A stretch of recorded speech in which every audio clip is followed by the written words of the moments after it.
let's talk about meat suits. And I lovingly talk about that as our flesh puppet, as our bodies, and it's levity and it's not making fun of it. But what do we know about how our bodies work with our minds and spirit and soul and all of that kind of thing? And I'm really into, I talked about this, and somebody gave me the concept that, oh, we're all energetically connected to this and this and this and this, and I was like, that's a great big wonderful concept, but I really want to talk about, like, what are the tangible things instead of the esoteric conceptual ideas, but what things have I found work in my life and the weirdness that's gone along with that. And I wanted to start off with just like this experiment. I just had this experiment, or this idea come to me one day, where I wanted to find out, like, the memory that was in my body. And what I mean by that is, like, is it intelligent? How is it connected to my mind? So I laid down and I closed my eyes and I went into a meditation, and basically that is just like slowing my mind down, not having thoughts. And I decided to kind of check in where my inner landscape was. Am I feeling anxiety? Am I creative? Am I working on a to-do list? All of these kind of things. And I just got to this very neutral state. And then I started playing with just my mouth and my face. And I started to make facial expressions. And I wasn't trying to be happy. I wasn't trying to make myself be happy. I would just make my face into a smile. And I'd lay there and I paid attention and to my inner landscape, and I could feel an uplift. I felt better and I had better thoughts coming. And then I would try having neutral, and then I would try like a frowny face. And what I recognized was that my body, my meat suit, is connected to me. And that I was getting uplifted by simply telling my body, or making certain muscles in my body make a happy face. And my idea is that that's imprinted in, I don't know if bodies, it's like, did I program that in my life that smiles are connected to feeling good, or are we already pre-programmed? And again, it doesn't matter. It is just the experiment and the discovery of finding out how we're connected to our bodies.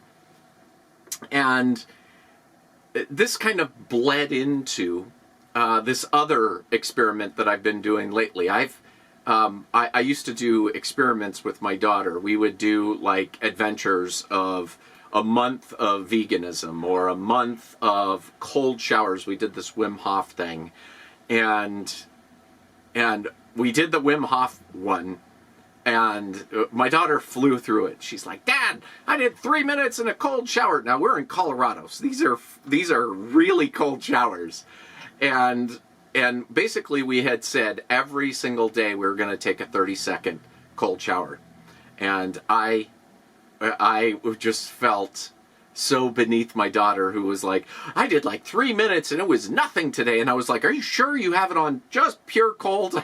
I think I even went in and used that shower just to see if hers was as cold as mine was, because I was having the most difficult time with these cold ice baths. And when I do something, I challenge myself, but I would sit in there and count every second off in pure agony.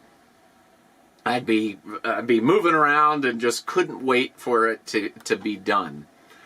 And that was a great experiment. But after that month of Wim Hof, I did not do any more, because I just told myself, like, cold bathing isn't my thing. And recently, I have been really paying attention to nuance and the thoughts that go around it. So I don't have these loud stories telling me not to do cold plunging.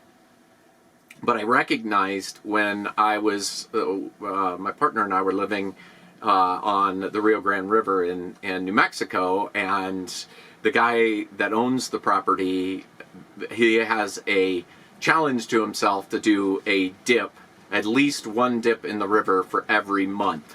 And that meant December, January, February. These are the very difficult ones where the water's, you know, probably below 40 degrees plus snow on the ground possibly. And I recognized that I was having a hard time plunging even when, you know, even just in the fall. I think I got through November was my last plunge. And I just started like challenging myself around that. And I was like, okay, I want to start paying attention to what's going on in my mind. And if there's a story that's not telling, you know, that I'm telling, but it's got to be much more nuanced, because it's not just this don't do it kind of voice in my head. So we had the opportunity here in Phoenix with a cold pool that was below 40 degrees to do cold plunging. And so I was like, okay, I'm going to practice this. And I started to recognize when I started this practice that there was this story that I would tell myself, like how brutal it was going to be, how hard it was going to be.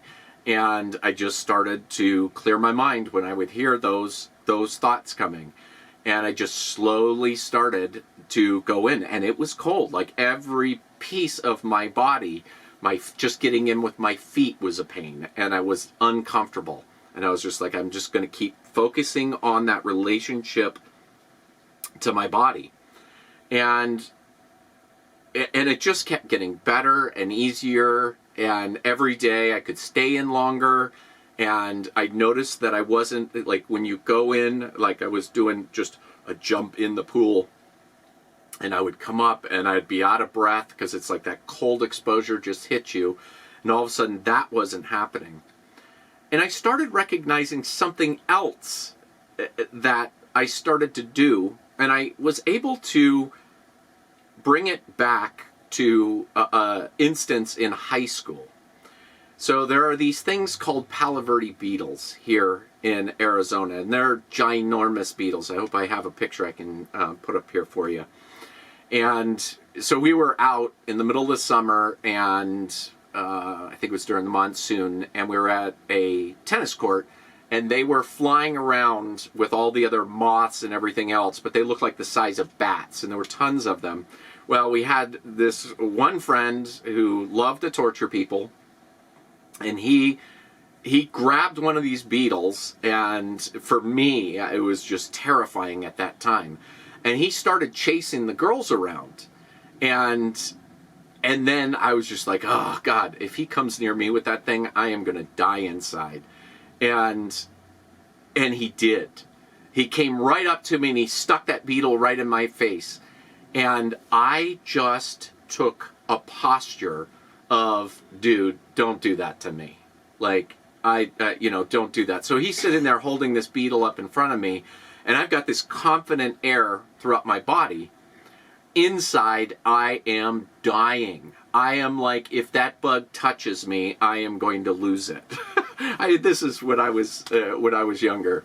I didn't like bugs. I wasn't one of those kids that loved touching bugs. But I held that position, and he got bored, and he was just like, oh, okay. And then he started running after the girls again. And it made me think of that with the cold plunging. What I recognized with the cold plunging is that I began to just act confident within my body. So I didn't do the, oh, this is going to be so cold. You know, and all the things that would tell my body, fight or flight. Like, I'm just confident.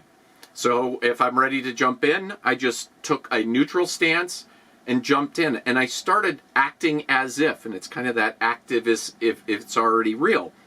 And that's what I feel is happening, is that with just basically telling my body, you don't have to react. Like, we're doing something that's going to be exhilarating, but it's not dangerous. It's okay.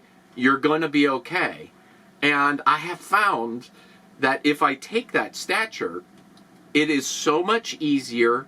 The cold plunging's easier. The story in my head goes away.